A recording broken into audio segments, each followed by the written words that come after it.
Continuing coverage of the conflict in Iran, let's go to Elina Shirazi, a first-generation Iranian and reporter for the Daily Mail. Elina, it is so great to be able to talk to you again. We have spoken before about your parents fleeing the country. What does this moment in history mean to you? And also, have you been able to make contact with your family still in Iran right now?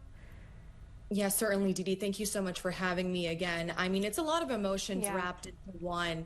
When we first heard the news, it was a bit of relief, jubilation. I'm sure you've seen the videos of Iranians taking to the streets and chanting for joy that the leaders that were responsible for their oppression for more than 47 years is now gone. But that's wrapped up with, of course, a lot of fear as well. To your point, I have a lot of family in Tehran and Isfahan, and we have not been able to get a hold of them for days. Today was the first day that we were able to make contact with a family member, and they weren't able to say much. And also just the sense of we don't know if we're going to get hit. Will, a missile or a bomb be dropped on our house?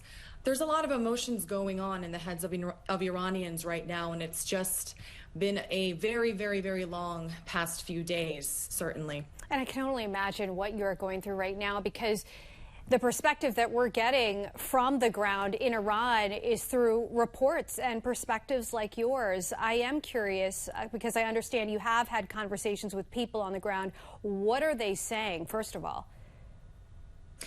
Yeah, so over the past few days, I've been communicating with Iranians despite the internet and communications blackout that has still been continuing. But what was sheer joy at the news of their oppressors, as I mentioned, being killed, has now turned into a very, very anxious holding pattern for a lot of Iranians. One young Iranian man told me that the bombing campaign has been absolutely brutal at this point from what he's seen.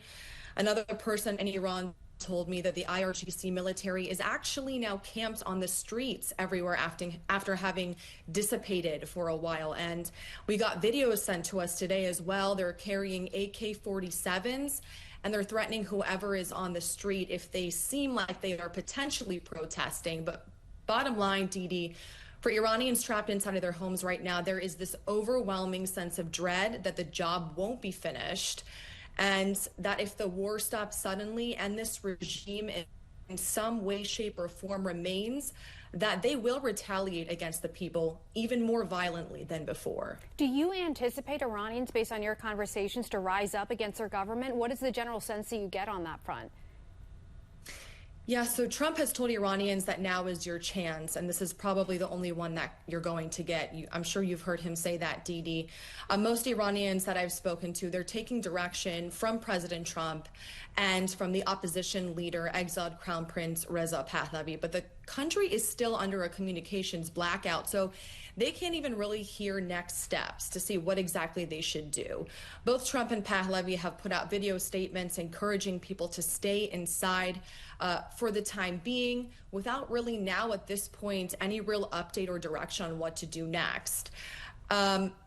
Today, during a briefing, Trump said that someone from within might be appropriate or more appropriate than the Iranian exiled crown prince, but he didn't exactly say if he had anyone in mind. So there is certainly a lot of confusion right now with Iranians, and ideally, most Iranians that I speak to, what they want is a transitional leader, someone who can lead them into freedom and be able to ultimately have free and fair elections. The last thing that we need to be doing right now is sending mixed signals to Iranians, Didi. And in the interim, to your point, a lot of anxiety, and as you just mentioned, a holding pattern for so many Iranians right now. Elina Shirazi, always appreciate talking to you. Thank you for joining us on the National News Desk tonight. Thank you so much, Didi. Thank you for having me.